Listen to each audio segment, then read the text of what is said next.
And it's Ken Kraetzer for CBSI Talking Business and the Marketing Club of New York. Great to have a chance today. We're going to catch up with one of our friends, and that is E.B. Moss, who is a content marketing producer and a podcast guru and a revenue-driven relationship builder. E.B., good to see you today. How you doing? You too, Ken. Good to see you again. Thanks for having me on again.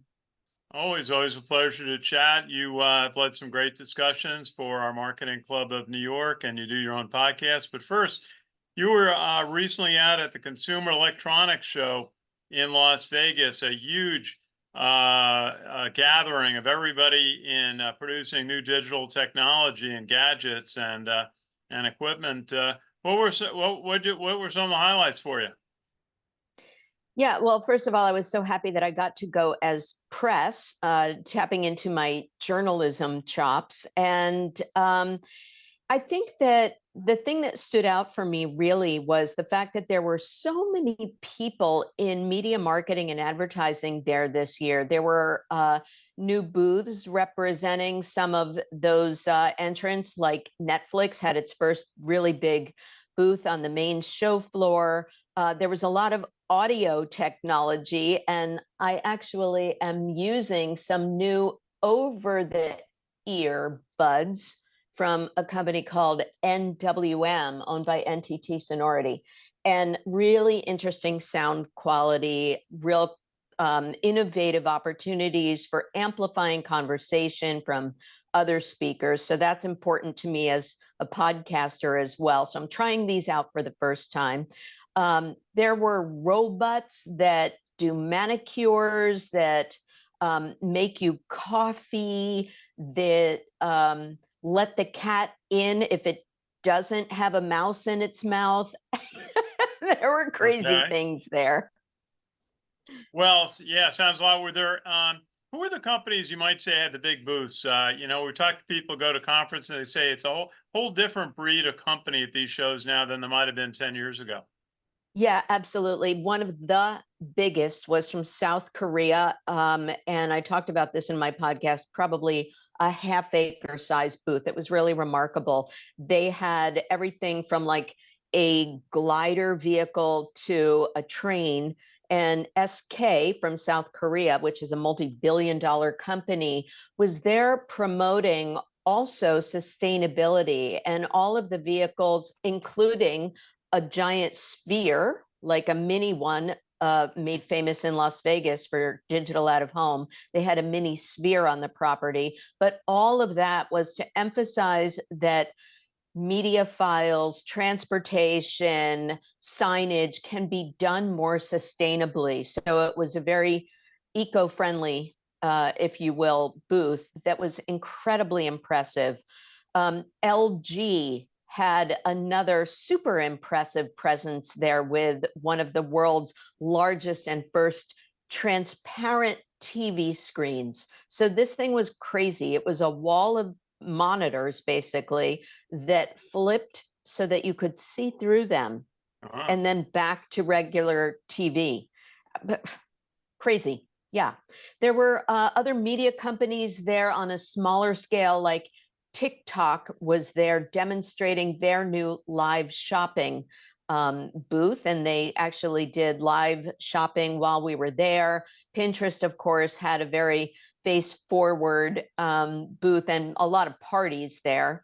MediaLink, Michael Cassin's company, had one of the biggest kickoff parties. So a lot of presence from both media and brands. Were there any, were the items that were being featured, were they more business oriented, or were they mostly all consumer, as the name of the show would indicate? You know, it's absolutely a hybrid. It's sort of like how South by Southwest is now not just about film and cool culture, but also lots of media companies there and different types of verticals represented. So CES, now known by just its acronym, not even really the Consumer Electronics Show, is very diverse in its offerings. So there was a lot of tools for accessibility. So there were glasses that I tried on from Amazon that had awesome speakers in them, another version of good audio. But then there were ones that actually enable closed captions on the lenses of your eyeglasses for the hearing impaired. There was haptic gloves that enable you to feel the metaverse when you're in Web3. So are those consumer? Are those just tech? Are they, there was everything, all kinds of mobility also. New drones, new private little drone helicopters. Drone helicopters. It, Wow. yeah, it was unbelievable. And then, of course, AI was infused in everything. Going to ask you. Yeah. So AI was a big topic about how it's going to enhance all sorts of Yeah, different devices. yeah. You name it, it was there for everything. So, Now that's what we're seeing in across the board is how AI is being utilized, and can it be used effectively? Can it do the things that its operators want it to do? yeah. Uh, And Ken, I'll just also say very important to consumers is the inclusion of AI in healthcare. So there were a sure. lot of healthcare companies on site also, great speakers from Pfizer and so on, talking about e-drugs. And yeah, every single channel vertical product had some sort of presence there, I think, in one form or another. Oh, I'm glad you mentioned that. Now, one of the things you do, which I've done, is podcasts at trade events, Hmm. at a booth. I think it's a way that companies can expand their presence beyond those who are at the show to those who may be watching. Could do something live. You could do something recorded to get the message out. Because the trade Yep, show itself is a great stage for discussing your product and service. literally. How Yeah, do you see that? How do literally. you do it? Well, thank you for the nice introduction, by the way, talking about relationship building as part of my DNA. And really, that's what I see content as the expert tool for. So when you create content that's both informative and entertaining, you build trust with whoever's reading, listening, watching your content. And so it has to be edutaining. And particularly important for brands and business to business content to offer something of value to their audiences. So that's what I like to do. I like to help companies across every single platform where they might need to be in front of their target audience and create content that's kind of compelling that hopefully drives revenue. So I had the opportunity to produce not one, but two, Johnny, two podcasts from CES.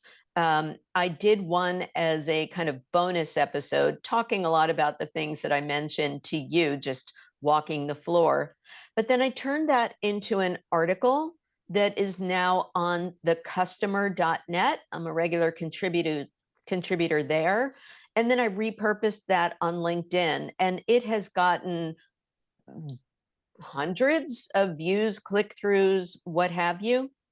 Then I Great. did another long form podcast episode interviewing three different companies from CES. So we had to find a hotel room that was a little bit quiet. So kind of awkward to sit on the bed with, heads of industry and hold a microphone out on the bed. But, you do what you have to get good content. And that one I'm calling Smarter Marketing. So it's under my podcast Insider Interviews.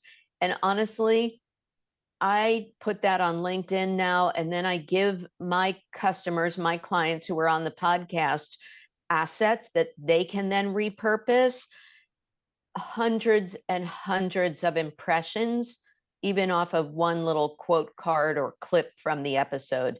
So I think that it's a flywheel, and that you have to always think about how you can repurpose one piece of content and maximize its impact. Well, no doubt, I do that all the time. You do a video You and do. you want to put it on multiple social media platforms. You want to take excerpts out. to do a narrative article. You may take some key moments, create a photo from them. Mm-hmm. And yeah, trying to get an article out in as many distribution channels as possible. Are there any keys for distribution that you found or work in podcasting? Well, I do a training about how to launch your B2B podcast. And I'll start by saying that there are two considerations.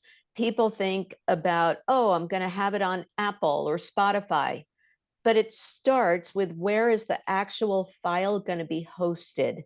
And that's a hosting platform. That might be Megaphone if you're a larger brand and want to get ad revenue out of it, or it might be Buzzsprout, which is a very turnkey place to host your podcast. Then those kinds of sites will enable you to push it out to iHeart, to Apple, to Spotify. And now YouTube actually is surpassing some video or some podcast consumption when it appears as video, and is only just now starting to work with that RSS feed, that subscription feed in videos. So that's a brand new feature for those who share their podcast also on YouTube. So from the pages of you have to be everywhere, use a tool that helps you get everywhere.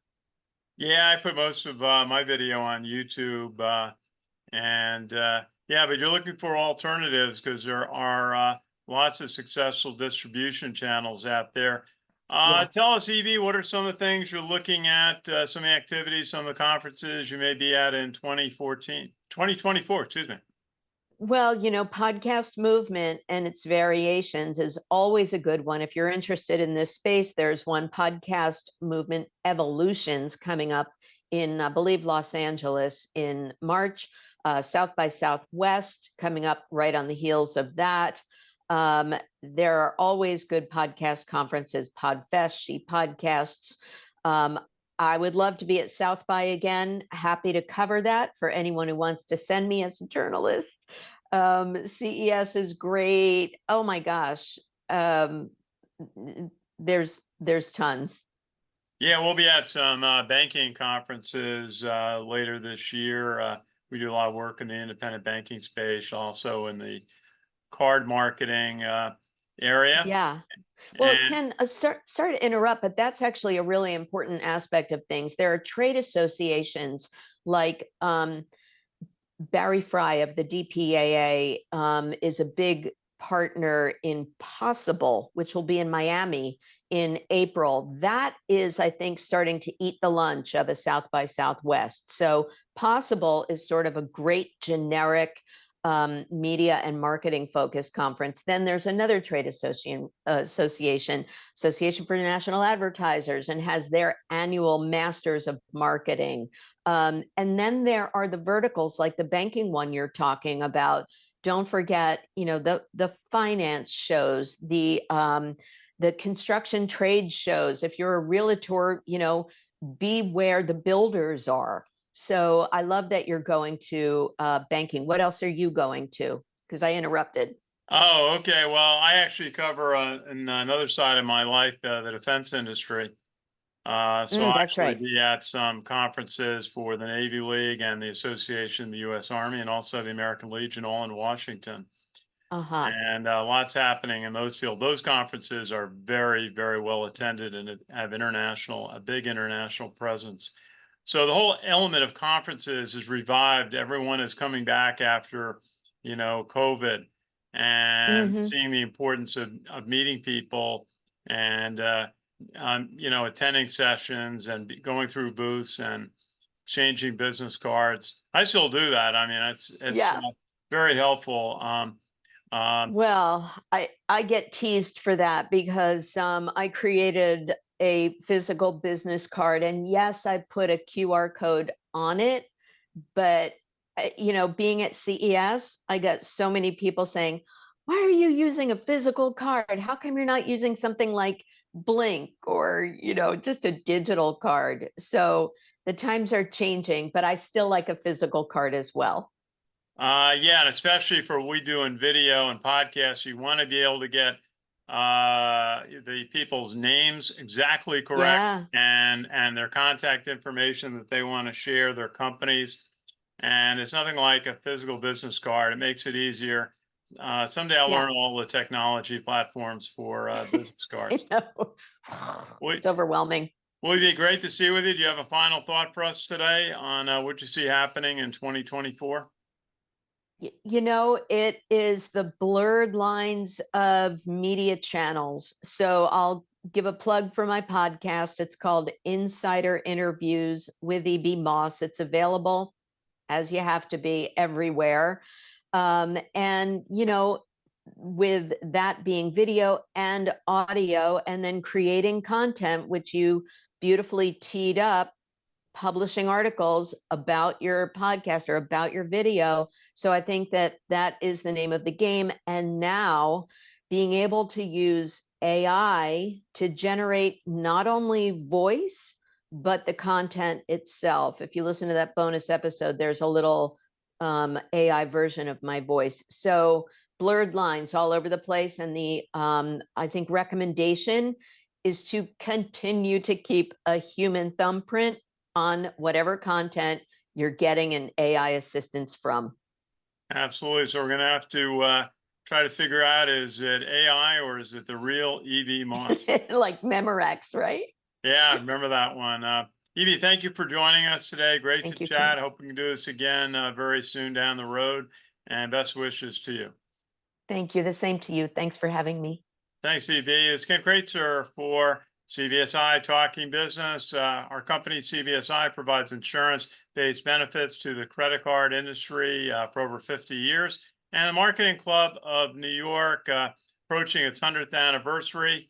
And check our website for all sorts of events that we have coming up and are going to be developing very soon in 2024. So again, thank you to Evie Moss for joining us. It's Ken Kraetzer for CVSI Talking Business. Have a great day.